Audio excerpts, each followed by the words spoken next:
Hello friends, कैसे हैं आप। आज पढ़ेंगे अपन बायोलॉजी के टॉप 100 एमसीक्यू लेब असिस्टेंट 2026 के सिलेबस का जो ये वाला पॉइंट है बायोलॉजी में पॉइंट नंबर 5, उसके टॉप 100 एमसीक्यू कवर करेंगे। ठीक है, तो इस सिलेबस में उठा के आप देख सकते हो बायोलॉजी के में जो पांचवा पॉइंट है वो यही वाला है, पर्यावरण अध्ययन पारिस्थितिक तंत्र। ये वाला चैप्टर इंपॉर्टेंट है, इसके लिए इसके महत्वपूर्ण जो भी सवाल है वो हमने यहाँ पे लिए हैं। तो शुरू करते हैं। प्रश्न संख्या 1 से, पारिस्थितिकी तंत्र यानी इकोसिस्टम का अर्थ क्या है। ये बिल्कुल बेसिक से लेते हुए एडवांस तक हमने सवाल कवर किए हैं, जो शुरू में थोड़े बेसिक सवाल आएंगे और लास्ट में बिल्कुल एडवांस वाले। ठीक है, तो पारिस्थितिक तंत्र का अर्थ क्या है।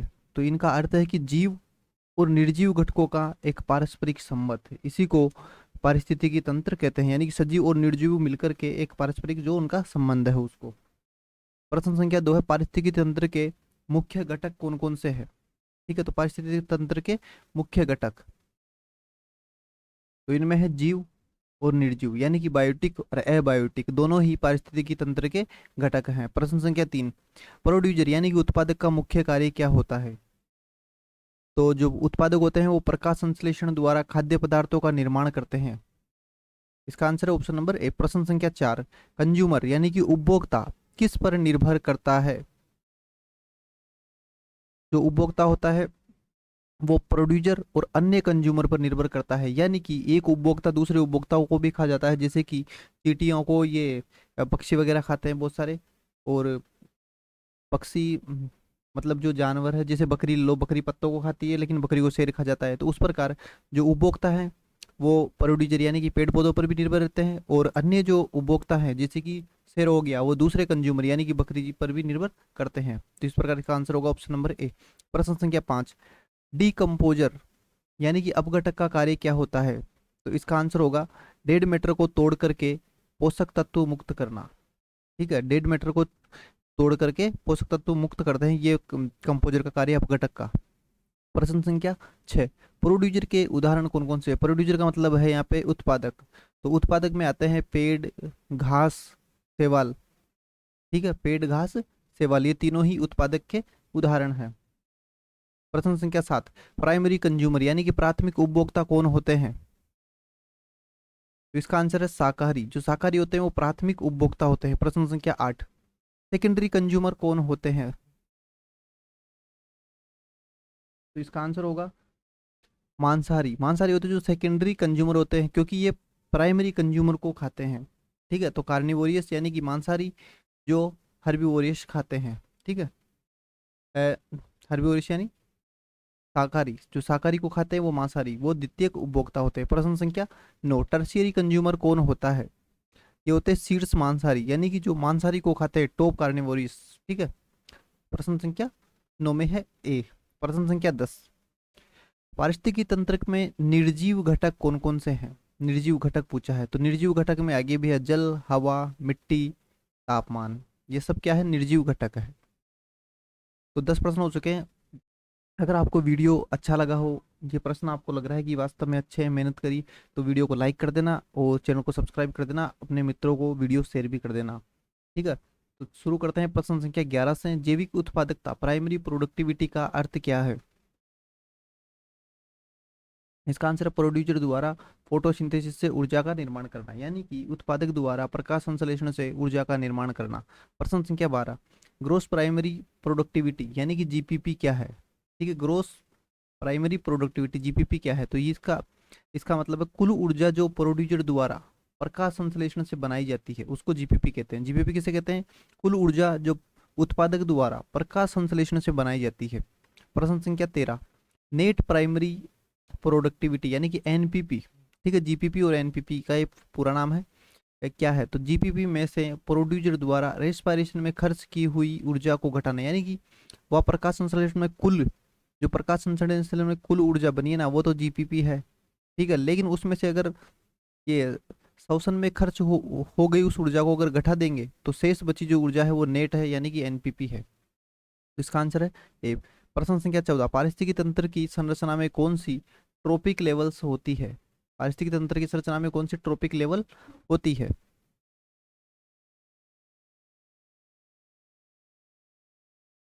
तो इसमें होता है सबसे पहले उत्पादक होते हैं, फिर प्राथमिक उपभोक्ता, फिर द्वितीयक उपभोक्ता और फिर तृतीयक उपभोक्ता, यही होती है इसकी लेवल। ठीक है। प्रश्न संख्या 15, ऊर्जा प्रवाह किस प्रकार होता है? ऊर्जा प्रवाह, ऊर्जा प्रवाह उत्पादक से कंज्यूमर, कंज्यूमर से डीकम्पोजर। ठीक है। उत्पादक, फिर उपभोक्ता और फिर अपघटक, इस प्रकार ऊर्जा का प्रवाह होता है। प्रश्न संख्या 16, पारिस्थितिकी तंत्र में फूड चेन का अर्थ क्या है? ठीक है, यानी खाद्य श्रृंखला, खाद्य श्रृंखला या फूड चेन का अर्थ क्या है? प्रोड्यूसर से कंज्यूमर और डीकम्पोजर तक ऊर्जा का क्रमिक प्रवाह। ठीक है, इसको क्या बोलते हैं? फूड चेन कहते हैं। प्रश्न संख्या 17, फूड वेब यानी भोजन जाल क्या होता है? फूड वेब, भोजन जाल क्या होता है? विभिन्न फूड चेन का जाल जो ऊर्जा प्रवाह को दर्शाता है। ठीक है, विभिन्न फूड चेन का जाल जो ऊर्जा प्रवाह को दर्शाता है, इसको कहते हैं फूड वेब। प्रश्न संख्या 18, जैव भू रासायनिक चक्र यानी कि बायो जियो केमिकल साइकिल का उद्देश्य क्या है? बायो जियो केमिकल साइकिल का उद्देश्य क्या है? पोषक तत्वों का पुनर्चक्रण करना। ठीक है, क्या है? पोषक तत्वों का पुनर्चक्रण करना। प्रश्न संख्या 19, जल चक्र में मुख्य प्रक्रियाएं कौन कौन सी है? जल चक्र में, तो जल चक्र में सबसे पहले वाष्पीकरण होता है, फिर संघनन होता है, फिर वर्षा हो जाती है और फिर सतही प्रवाह होता है। ठीक है, क्योंकि जल होता है समुद्र से उड़ता है, समुद्र से उड़ने के बाद में संघनन होता है, संघनन होने के बाद वर्षा होती है और वर्षा होने के बाद सतही जल पर आ जाता है वापस से। तो इसका जो चक्र है वो यही वाली प्रक्रिया है। प्रश्न संख्या 20, कार्बन चक्र यानी कि कार्बन साइकिल का मुख्य स्रोत क्या है? तो यह मुख्य स्रोत पूछा है, क्या पूछा है? मुख्य स्रोत, कार्बन चक्र का मुख्य स्रोत। तो इसका आंसर है प्रोड्यूसर द्वारा जो प्रकाश संश्लेषण और रेस्पायरेशन होता है वही कार्बन चक्र का मुख्य स्रोत है। प्रश्न संख्या, इसका आंसर ए है। प्रश्न संख्या 21, नाइट्रोजन चक्र में कौन सा घटक शामिल है? नाइट्रोजन चक्र में कौन सा घटक शामिल? तो नाइट्रोजन फिक्सेशन, नाइट्रिफिकेशन, डीनाइट्रिफिकेशन और अमोनिफिकेशन। ठीक है, ये घटक इसमें शामिल है नाइट्रोजन चक्कर में। Nitrogen fixation, nitrification, denitrification, ammonification. ठीक है, ऑप्शन नंबर ए इसका राइट आंसर है। प्रश्न संख्या 22, फास्फोरस चक्कर किस माध्यम में से होता है? फास्फोरस चक्कर किस माध्यम से होता है? फास्फोरस चक्कर होता है जो चट्टान, फिर उसके बाद में मृदा, फिर पादप और फिर कंज्यूमर। ठीक है, ये फास्फोरस चक्कर का माध्यम है ये वाला। प्रश्न संख्या 23, पारिस्थितिकी अनुकूलन इकोलॉजिकल अडेप्टेशन का उदाहरण क्या है? केमल की कुबड़ और जाल। ठीक है, केमल की कुबड़ और जाल यानी कि परिस्थितियों के अनुसार जो शुष्क परिस्थितियों में रहता है तो उसकी कुबड़ उस अनुसार ही एडजस्ट हो जाती है। ठीक है, इसको ही पारिस्थितिक अनुकूलन कहा जाता है।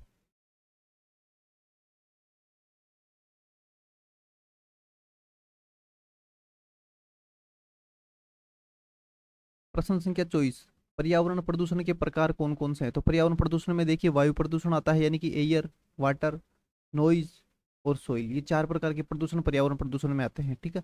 प्रश्न संख्या 25, समष्टि पारिस्थितिकी यानी कि इकोसिस्टम इकोलॉजी या कम्युनिटी इकोलॉजी का अध्ययन क्या कहलाता है? समष्टि पारिस्थितिकी का अध्ययन क्या कहलाता है? ठीक है, तो विभिन्न पॉपुलेशन और उसके इंटररिएक्शन का अध्ययन, ये समष्टि पारिस्थितिकी कहलाता है। ठीक है, विभिन्न पॉपुलेशन और उनके इंटररिएक्शन का अध्ययन। प्रश्न संख्या 26, जैव विविधता का अर्थ क्या है? बायोडाइवर्सिटी का अर्थ क्या है? विभिन्न प्रकार के जीवों और उनके जेनेटिक स्पीसीज और इकोसिस्टम विविधता। ठीक है, यही बायोडाइवर्सिटी है। प्रश्न संख्या 27, जैव विविधता के लाभ कौन कौन से हैं? तो जैव विविधता से क्या होगा? भोजन, औषधियाँ मिलेगी, उद्योग और पारिस्थितिक संतुलन, ये सभी को अपनी आवश्यकता अनुसार वस्तुएं प्राप्त हो जाती है इनको, जो भी इनकी डिमांड होती है कच्चे माल की वो सारी चीज़ें प्राप्त होती रहती है। इसलिए जैव विविधता से अपने अलग अलग प्रकार के भोजन, अलग प्रकार की औषधियाँ ये सब प्राप्त होता है। प्रश्न संख्या 28, एनर्जी पिरामिड में सबसे अधिक ऊर्जा किस ट्रॉपिक लेवल पर होती है? सबसे अधिक ऊर्जा होती है प्रोड्यूसर में, यानी कि स्टार्टिंग में सबसे अधिक ऊर्जा होती है प्रोड्यूसर में। ठीक है। प्रश्न संख्या 29, मतलब जो ऊर्जा का ग्राफ होता है वो ऐसे होता है, यानी कि उस प्रोड्यूसर में सबसे ज़्यादा ऊर्जा होगी, फिर प्राथमिक उपभोक्ता में उससे कम ऊर्जा होगी और द्वितीयक उपभोक्ता में उससे कम ऊर्जा होगी और लास्ट वाले में उससे भी कम ऊर्जा होगी। प्रश्न संख्या 29, पर ऊर्जा प्रवाह किस दिशा में होता है? तो ऊर्जा प्रवाह होता है जो प्रोड्यूसर से कंज्यूमर, कंज्यूमर से डिकम्पोजर। Option number A. प्रश्न संख्या 30, भू जैव भू रासायनिक चक्कर में पोषक तत्व कैसे उपलब्ध होते हैं? तो भैया डीकम्पोजर द्वारा डेड मैटर का विघटन करके प्राप्त होते हैं जैव भू रासायनिक चक्कर में। प्रश्न संख्या 31, पारिस्थितिकी तंत्र में प्रोड्यूसर और कंज्यूमर के बीच कौन सा संबंध होता है? प्रोड्यूसर खाद्य का निर्माण करते हैं, कंज्यूमर उनका सेवन करते हैं। प्रश्न संख्या 32, फूड चेन में ऊर्जा की दक्षता कितनी होती है? लगभग 10% प्रत्येक लेवल में, यानी कि 90% ऊर्जा बीच में ही खर्च हो जाती है। ठीक है, इस प्रोसेस से यहाँ तक सिर्फ 10% ऊर्जा ही पहुंचती है, 90% खर्च हो जाती है। तो ऊर्जा की दक्षता कितनी है? 10%।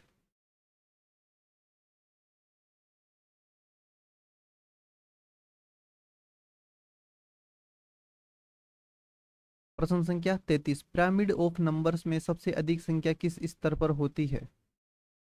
पिरामिड ऑफ नंबर्स में सबसे अधिक संख्या किस स्तर पर होती है? प्रोड्यूसर में। प्रश्न संख्या 34, पिरामिड ऑफ बायोमास में सबसे अधिक जैव द्रव्यमान किस स्तर पर होता है? प्रोड्यूसर में। ठीक है, सबसे अधिक जो बायोमास या द्रव्यमान होता है वो प्रोड्यूसर में होता है। प्रश्न संख्या 35, एनर्जी पिरामिड के आधार पर कौन सा ट्रॉपिक लेवल सबसे अधिक ऊर्जा प्राप्त करता है? तो इसका आंसर होगा ए, प्रोड्यूसर। प्रोड्यूसर ही सबसे अधिक ऊर्जा प्राप्त करता है।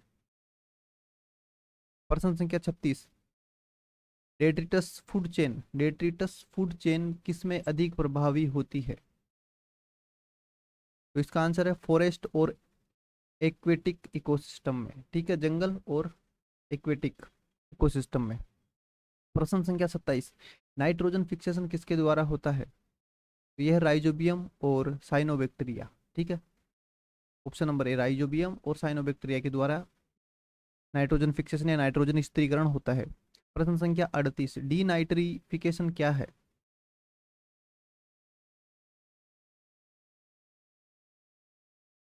तो सोइल में नाइट्रेट को N2 में बदलना।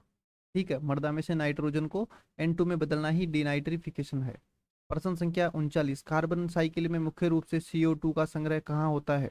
कार्बन साइकिल में CO2 का संग्रह कहाँ होता है? एटमॉस्फेयर और ओशियन में। प्रश्न संख्या 40, फोटोसिंथेसिस और रेस्पिरेशन में कार्बन साइकिल में क्या भूमिका होती है? CO2 का समावेश और मुक्त होना। फोटोसिंथेसिस और रेस्पिरेशन में क्या होता है? कार्बन साइकिल में CO2 का समावेश और मुक्त होना। प्रश्न संख्या 41, फॉस्फोरस साइकिल में मुख्य रूप से फॉस्फेट का स्थान कौन सा है?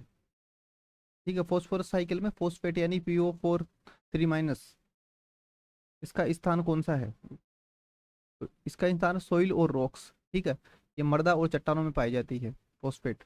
प्रश्न संख्या 42, पारिस्थितिकी अनुकूलन इकोलॉजिकल अडेप्टेशन किसके लिए आवश्यक होता है? ऑर्गेनिज्म के सर्वाइवल और रिप्रोडक्शन के लिए। ठीक है, ऑर्गेनिज्म के सर्वाइवल और रिप्रोडक्शन के लिए पारिस्थितिकी अनुकूलन बहुत जरूरी होता है, ऑप्शन नंबर ए।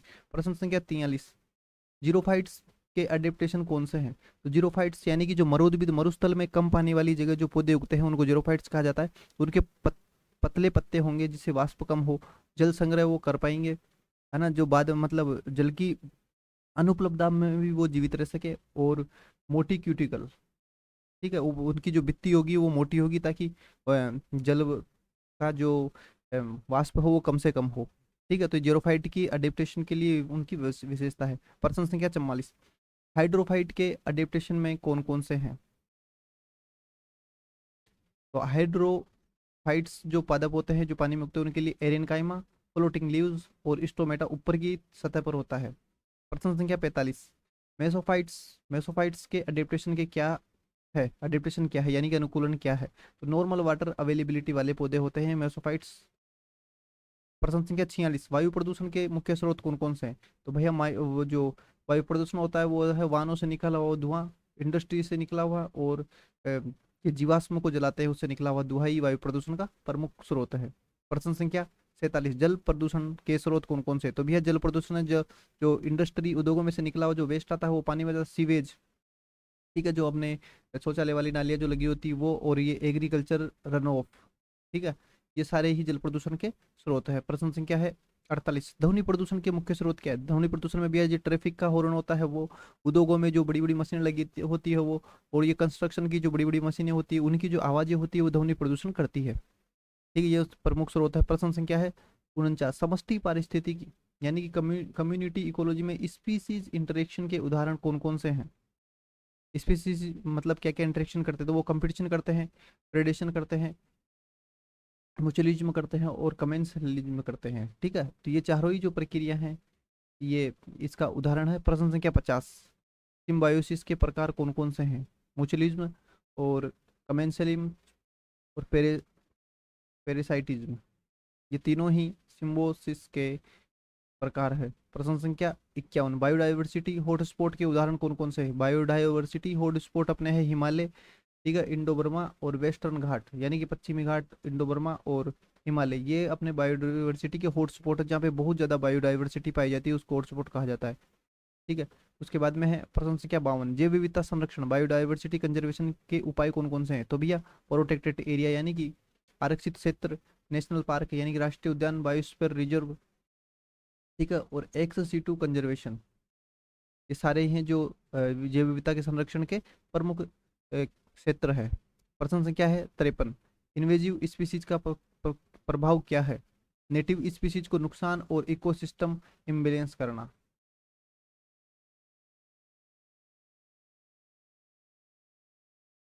प्रश्न संख्या 54। प्रश्न संख्या 54। इकोसिस्टम में एनर्जी फ्लो किस दिशा में होता है? तो ये प्रश्न है ना इंपॉर्टेंट है, इसको आपको अच्छे से रखना है भाई। जो एनर्जी का प्रवाह होता है, ऊर्जा का प्रवाह प्रोड्यूसर, फिर प्रोड्यूसर कंज्यूमर, कंज्यूमर से डिकम्पोजर में होता है। प्रश्न संख्या है 55। पिरामिड ऑफ नंबर्स और पिरामिड ऑफ बायोमास में अंतर क्या है? ठीक है, पिरामिड ऑफ नंबर्स और पिरामिड ऑफ बायोमास में क्या अंतर है? नंबर में जीवों की संख्या दिखती है और बायोमास में वजन दिखता है। ठीक है, क्या दिखता है? वजन। प्रश्न संख्या 56। डेट्रिटस अपघटित पदार्थ किसको भोजन देता है? डिकम्पोजर और डेट्रीवायरस को। ठीक है, डेट्रीवायरस को। तो इसका आंसर है ऑप्शन नंबर ए। प्रश्न संख्या 57। प्राइमरी प्रोडक्टिविटी में कौन कौन सी कारक प्रभाव डालते हैं?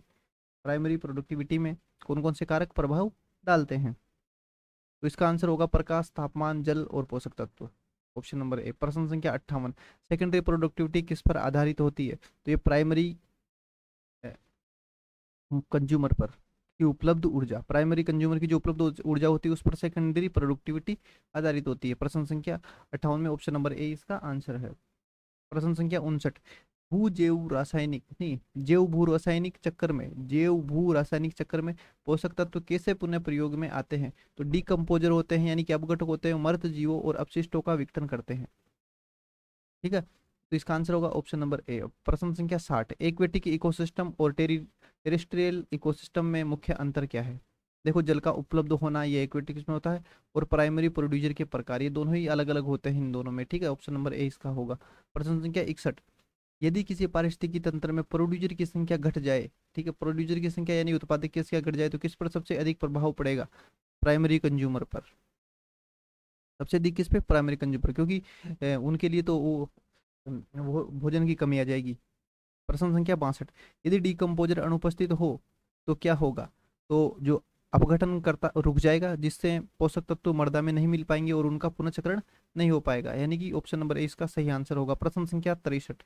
फूड चेन में बायोमैग्निफिकेशन का अर्थ क्या है? ऊपर की ट्रॉफिक लेवल में विषाक्त पदार्थों का संचय। बायोमैग्निफिकेशन का अर्थ क्या है? तो ऊपर की जो ट्रॉफिक लेवल होती है लास्ट वाली, उसमें विषाक्त पदार्थों का संचय हो जाता है।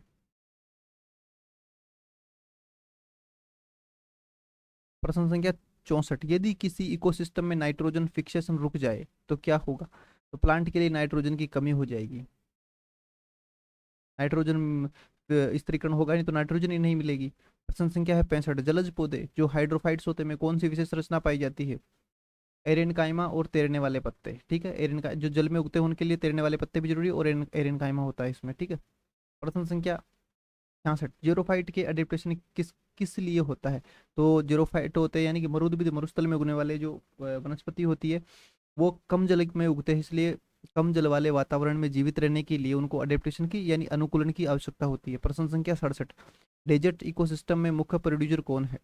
Xerophytic plant. ठीक है, मरुद्भिद पौधे। समष्टि परिस्थिति में पॉपुलेशन और कम्युनिटी का अध्ययन किसके लिए किया जाता है? ऑर्गेनिज्म के इंटररिएक्शन और डायनेमिक्स समझने के लिए। ठीक है, ऑप्शन नंबर ए। प्रश्न संख्या 69, म्यूचुअलिज्म का उदाहरण कौन सा है? लाइकेन। म्यूचुअलिज्म का मतलब आपस में परस्पर संयोग करते हैं दोनों ही, और दोनों को ही लाभ होता है। ठीक है, तो लाइकेन के अंदर भैया शैवाल होते हैं और कवक होती है। कवक है जो शरीर प्रदान करती है और शैवाल जो भोजन बनाते हैं। प्रश्न संख्या 70, कमेंसलिज्म का उदाहरण कौन सा है?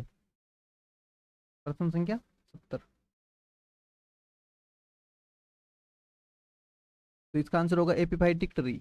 एपिफाइटिक प्लांट्स यानी ट्री प्लस ऑर्किड, ये कमेंसलिज्म का उदाहरण है। प्रश्न संख्या 71, ऐसे ही प्रश्न आपको लेबर असिस्टेंट एग्जाम में देखने को मिलेंगे और आप अपनी तैयारी को 4 से 5 गुना तक बेहतर कर पाएंगे अगर आप इन प्रश्नों को अच्छे तरीके से तैयार करते हैं तो। ठीक है, और अभी तक आपने अगर वीडियो को लाइक नहीं किया तो वीडियो को लाइक करें और चैनल को सब्सक्राइब करें और अपने फ्रेंड्स को भी शेयर करें। ठीक है, और इसकी पीडीएफ लेना चाहते हैं तो टेलीग्राम चैनल को ज्वाइन कर ले और वहाँ पे आप टेलीग्राम मैसेज कर देना, आपको इसकी पीडीएफ अच्छे तरीके से मिल जाएगी। ठीक है, ये बिल्कुल यही पीडीएफ मिलेगी, क्योंकि यही पीडीएफ में हमने बिल्कुल जो मैटर है वो ज़्यादा नहीं बढ़ाया है, इंपॉर्टेंट है उसको इसमें है कवर कर लिया है हमने। तो आपको ज़्यादा चीज़ें पढ़ने से बेहतर है कि जितनी चीज़ें आप पढ़ रहे हो जिसमें आपका सिलेबस कवर हो रहा है बस उतना ही पढ़िए और उसको बार बार रिवाइज कीजिए, बार बार क्वेश्चन प्रैक्टिस कीजिए, यही आपको सफलता दिलाएगा। प्रश्न संख्या 71, पेरेटिज्म पेरेसाइटिज्म का उदाहरण कौन सा है? तो कसकट पौधा अपने होस्ट से पोषण लेता है। ठीक है, प्रश्न संख्या 72, बायोडाइवर्सिटी लॉस के प्रमुख कारण कौन से हैं? तो भैया डिफोरेस्टेशन यानी कि जंगलों का हटाया जाना, पोल्यूशन प्रदूषण के कारण, ओवर एक्सप्लॉइटेशन, ठीक है, और इन्वेजिव स्पीसीज, ये सारे जो कारण हैं ये बायोडाइवर्सिटी को नुकसान पहुंचाते हैं। यदि एक इकोसिस्टम में कंज्यूमर की संख्या अत्यधिक बढ़ जाए तो क्या होगा भैया? भोजन की कमी आ जाएगी, प्रोड्यूसर पर दबाव बढ़ेगा और फूड चेन असंतुलित होगा। प्रश्न संख्या 74, प्राइमरी प्रोडक्टिविटी पर प्रकाश की उपलब्धता का क्या प्रभाव है? प्राइमरी प्रोडक्टिविटी पर प्रकाश की उपलब्धता का डायरेक्ट प्रभाव, जितनी अधिक प्रकाश होगी उतनी अधिक प्रकाश संश्लेषण होगा और एनपीपी उतनी ही मिलेगी। ठीक है, प्रश्न संख्या 75, सेकेंडरी प्रोडक्टिविटी किस पर निर्भर करती है? भैया ये प्राइमरी कंज्यूमर द्वारा ग्रहण की गई ऊर्जा पर निर्भर करती है। प्रश्न संख्या 76, नाइट्रोजन साइकिल में डीनाइट्रिफिकेशन का महत्व क्या है? सोइल में नाइट्रोजन को N2 में बदलकर एटमॉस्फेयर में लौटाना। ठीक है, जो मृदा में जो नाइट्रोजन होती है उसको N2 में बदल देते हैं, कौन? नाइट्रोजन साइकिल में डीनाइट्रिफिकेशन। और प्रश्न संख्या 77, कार्बन साइकिल में फॉसिल फ्यूल का जलना किसके लिए जिम्मेदार है? तो CO2 का एटमॉस्फेयर में बढ़ना। ठीक है, कार्बन डाइऑक्साइड की मात्रा को बढ़ा देगा ये। प्रश्न संख्या 78, अगर इकोसिस्टम में डीकम्पोजर अत्यधिक हो जाए तो क्या होगा? डेड मैटर का तेजी से विघटन होगा, न्यूट्रिएंट रिसाइकलिंग बढ़ जाएगी। ठीक है, प्रश्न संख्या 79, एनर्जी पिरामिड में प्रत्येक ट्रॉपिक लेवल में ऊर्जा की कमी क्यों हो जाती है? भैया रेस्पायरेशन और हीट लॉस के कारण। प्रश्न संख्या 80, एक्वेटिक इकोसिस्टम और टेरेस्ट्रियल इकोसिस्टम में प्रोड्यूसर के प्रकार में क्या अंतर होता है? तो ये जल की उपलब्धता के कारण और प्रकाश के अनुसार प्रोड्यूसर भिन्न होते हैं। प्रश्न संख्या 81, अब ये कथन और कारण वाले सवाल है जो थोड़े हाई लेवल के हैं और इसे ऐसे प्रश्न भी आपको देखने को मिल सकते हैं, इसलिए इनकी प्रैक्टिस आप यहाँ कर लीजिए। तो इसमें कथन दे रखा है कि फूड चेन में बायोमैग्निफिकेशन से विषाक्त पदार्थ ऊपर की ट्रोफिक लेवल्स में जमा हो जाते हैं, ये बिल्कुल सही है। और कारण है डिकम्पोजर इन विषाक्त पदार्थों को नष्ट नहीं कर सकते। ठीक है, तो दोनों ही सही है इसमें। ठीक है, ये इसका कारण है, इसलिए ये लास्ट में जमा हो जाते हैं। तो ऑप्शन नंबर ए है 81 का। प्रश्न संख्या 82, इसमें कथन है कि डेजर्ट इकोसिस्टम में जीरोफाइट पाए जाते हैं, बिल्कुल सही है। मरुस्थल क्षेत्र में जीरोफाइट मरुस्थल वनस्पति पाई जाती है। जीरोफाइट अधिक पानी वाले वातावरण में विकास करते हैं, बिल्कुल गलत। अधिक पानी नहीं, कम पानी वाले में करते हैं। ठीक है, तो ए सही है और आर गलत है, ये ऑप्शन नंबर इसका आंसर हो जाएगा।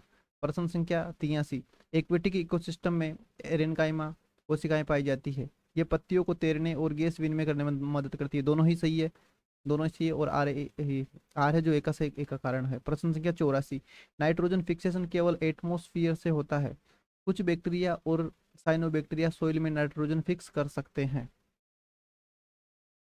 दीजिए इसका आंसर 84 का। तो इसका आंसर होगा ऑप्शन नंबर ए गलत है, आर सही है, क्योंकि केवल एटमोस्फियर में नहीं हो सकता। ठीक है, मर्दा में भी होता है।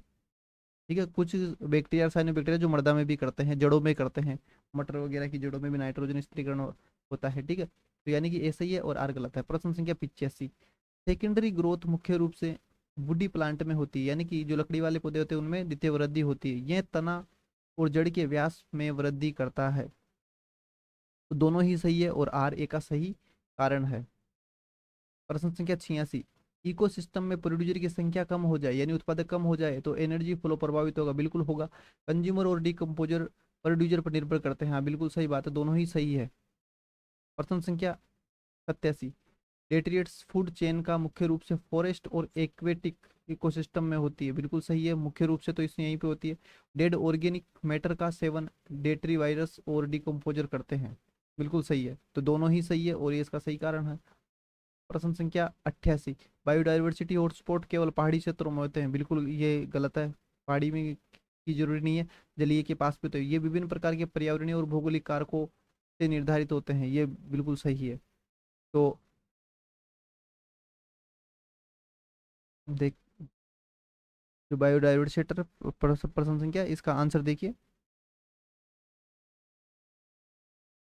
ठीक है, तो इसका आंसर केवल पहाड़ी क्षेत्रों में होते हैं, ये बिल्कुल सही है। बायोडाइवर्सिटी हॉटस्पॉट केवल पहाड़ी क्षेत्रों के आसपास, पहाड़ी की जरूरी नहीं है, उसके आसपास भी हो सकते हैं ये तो, लेकिन अधिकांश पहाड़ी क्षेत्रों में पाए जाते हैं। ठीक है, जो केवल को यहाँ से हटा सकते हैं, आप पहाड़ी क्षेत्रों में अधिक होते हैं और वहाँ विभिन्न प्रकार के पर्यावरणीय और भौगोलिक कारक को द्वारा निर्धारित होते हैं। ठीक है, तो प्रश्न संख्या 89। प्राइमरी प्रोडक्टिविटी पर प्रकाश की मात्रा का प्रभाव पड़ता है। बिल्कुल पड़ता है, जितनी अधिक प्रकाश उपलब्ध होगी फोटोसिंथेसिस उतना अधिक होगा। बिल्कुल दोनों ही सही है और आर ए का सही कारण है। प्रश्न संख्या 90। कार्बन साइकिल में फोसिल फ्यूल का जलना CO2 बढ़ाता है। बिल्कुल सही है। वैसे ग्लोबल वार्मिंग और क्लाइमेट चेंज प्रभावित होता है। बिल्कुल होता है, दोनों ही सही है और इसका सही कारण भी है। प्रश्न संख्या 91। ह्यूमन एक्टिविटी बायोडाइवर्सिटी पर नकारात्मक प्रभाव डालते हैं। अब ये नकारात्मक जरूरी नहीं है, सकारात्मक भी डाल सकते हैं, लेकिन देखते भी। डिफोरेस्टेशन और एक्सप्लोटेशन पॉपुलेशन और इनवेसिव स्पीसीज के कारण स्पीसीज एक्सटिंक्शन बढ़ता है। बिल्कुल सही है, आहार बिल्कुल सही, दोनों ही कथन एकदम सही है। ठीक है, ये सब ये मानव के की एक्टिविटी है, डिफोरेस्टेशन वन को काटना है और अत्यधिक मात्रा में एक्सप्लोरेशन करना, प्रदूषण फैलाना, ये सब इसलिए ये नकारात्मक प्रभाव डालते हैं और ये दोनों ही सही है। प्रश्न संख्या 92। ठीक है, कुछ इको ये वाला देखिए, पिरामिड ऑफ नंबर्स में सभी इकोसिस्टम में त्रिभुज आकार नहीं होता। कुछ इकोसिस्टम में प्रोड्यूसर की संख्या कम और कंज्यूमर की संख्या अधिक हो सकती है। हाँ ये बिल्कुल सही कहा है इन्होंने, दोनों ही सही है और आर ए का सही कारण है। जो समुद्री होता है उसके अंदर उल्टा होता है ये। ठीक है, क्योंकि समुद्री वाला होता है वो उल्टा होता है। तो प्रश्न संख्या 93। एनर्जी पिरामिड हमेशा अपराइट होती है। ये बिल्कुल गलत है, जरूरी नहीं है अपराइट हो, डाउन भी हो सकती है, क्योंकि प्रत्येक टॉपिक लेवल में एनर्जी की मात्रा अगले स्तर में अधिक होती है। अब इस ऑप्शन के हिसाब से तो देखते हैं क्या है। इस ऑप्शन के हिसाब से दोनों सही है, लेकिन हमेशा ऐसा नहीं होता है। एनर्जी पिरामिड में अपराइट होती है, हाँ एनर्जी पिरामिड में अपराइट होती है। ए, ये संख्या था, इससे पहले संख्या तो कम ज़्यादा हो सकती है, लेकिन ऊर्जा का है वो हमेशा कम ही होगी, एक से दूसरे में जाएगी, तो इसलिए ये दोनों ही सही है। ठीक है, अपराइट ही होगा ऊर्जा का तो। लेकिन संख्या है ना, संख्या देखो यहाँ पे संख्या थी, त्रिभुज आकार का नहीं था, क्योंकि यहाँ संख्या संख्या की बात हो रही है, तो संख्या तो कम भी हो सकती है ज़्यादा, लेकिन ऊर्जा का प्रवाह जो है वो एक ही दिशा में होता है। प्रश्न संख्या 94। वाटर साइकिल में इवेपोरेशन और ट्रांसपायरेशन मुख्य है। वाटर साइकिल में यह प्रक्रिया क्लाउड्स फॉर्मेशन और प्रेसिपिटेशन में मदद करती है। तो यह दोनों ही कथन एकदम सही है और सही कारण भी है। प्रश्न संख्या 95। नाइट्रोजन साइकिल में अमोनिफिकेशन आवश्यक है। डेड मैटर और वेस्ट का NH4+ में परिवर्तन प्लांट के लिए नाइट्रोजन उपलब्ध कराता है। दोनों कथन एकदम बिल्कुल सही है और ऐसे ही सवाल आपको वहाँ देखने को मिलेंगे, इसलिए आपको अच्छे प्रकार से इनकी प्रैक्टिस करके जानी है। प्रश्न संख्या 96। फॉस्फोरस साइकिल में एटमोस्फियर की भागीदारी न्यूनतम है। देखो मैं ज़्यादा बोलूंगा नहीं और ज़्यादा कहूंगा भी नहीं, आपको खुद समझदार है। अगर आपको कंटेंट लग रहा है कि आपके लिए इम्पोर्टेंट है तो आप पढ़ो, आपका स्वागत है। ठीक है, क्योंकि ये मार्केटिंग का ज़माना है, यहाँ पे कुछ भी अच्छा हो या नहीं हो, लेकिन वो लोग जब अधिक मार्केटिंग करते हैं तो वहाँ लोग पहुँच पाते हैं। लेकिन जरूरी नहीं है कि जिनके मतलब जो कंटेंट अच्छा है वो मार्केटिंग करने में सक्षम हो या नहीं भी हो, तो ये आप खुद डिसाइड करना। बल्कि मैं तो यही कहूँगा कि ये जो कंटेंट हमने अच्छी मेहनत से तैयार किया है, आपके सिलेक्शन के लिए, लेबर स्टैंड के लिए मोस्ट इंपॉर्टेंट है। आप इसका 4 से 5 बार रिवीजन कीजिए, आपकी तैयारी 4 से 5 गुना हो जाएगी। ठीक है, सारे क्वेश्चन इंपॉर्टेंट है। प्रश्न संख्या 96 देखते हैं। फॉस्फोरस साइकिल में एटमॉस्फेयर की भागीदारी न्यूनतम है। फॉस्फोरस मुख्य रूप से सोइल और रॉक्स में होता है, तो दोनों ही कथन एकदम सही है और इसका कारण भी सही है। प्रश्न संख्या 97, एक्वेटिक इकोसिस्टम में डिजोल्व ऑक्सीजन की मात्रा प्रोड्यूसर की संख्या पर निर्भर करती है। फोटोसिंथेसिस के द्वारा ऑक्सीजन उपलब्ध होता है, तो दोनों ही कथन एकदम सही है। ठीक है, और इसका कारण भी सही है। प्रश्न संख्या 98, इकोसिस्टम में कंज्यूमर की संख्या अत्यधिक बढ़ जाए, यानी उपभोक्ता अत्यधिक बढ़ जाए तो इम्बेलेंस होगा। बिल्कुल सही बात है, इम्बेलेंस ही होगा। प्रोड्यूसर की कमी और ओवर ग्रेजिंग से फूड चेन प्रभावित होगी। बिल्कुल होगी, दोनों ही कथन सही है। लेकिन आर है जो ए का कारण नहीं है। ठीक है, तो इसका आंसर होगा बी।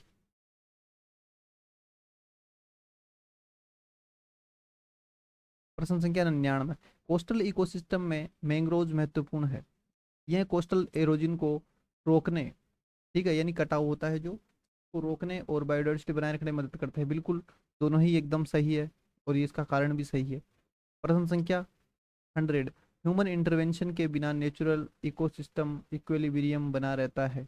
हाँ, लेकिन उससे अगर ह्यूमन इंटरवेंशन होता है तो ये बिगड़ सकता है। स्पीसीज इंटरेक्शन, एनर्जी फ्लो और न्यूट्रिएंट साइकिलिंग स्वाभाविक रूप से इकोसिस्टम को संतुलित करते हैं। तो प्रश्न संख्या 100 में है, दोनों ही बिल्कुल सही है। ठीक है, लेकिन मानव का हस्तक्षेप के बिना इकोसिस्टम चल भी नहीं सकता है, इसलिए अनबैलेंस रहता है, फिर उसको बैलेंस भी करना पड़ता है, तो ये चलता ही रहता है। ठीक है, तो हमने अब 100 प्रश्न कर लिए हैं इस यूनिट से। ठीक है, अब नेक्स्ट वीडियो जो 6ठी यूनिट पे आने वाला है, जो कि आप लेबर स्टैंड के सिलेबस में देख रहे हैं ना, 6ठी यूनिट क्या है बायो की, है ना। और अगर आपको यह वीडियो पसंद आया हो तो और ये क्लास अगर इंपॉर्टेंट लगी हो तो वीडियो को लाइक करें, अपने दोस्तों के साथ शेयर करें, चैनल को सब्सक्राइब करें। और हमारी स्टडी कम्युनिटी से भी जुड़ सकते हैं आप, व्हाट्सएप ग्रुप जिस पे आप डेली डाउट डाल सकते हैं और उनका डाउट का सोल्यूशन ले सकते हैं।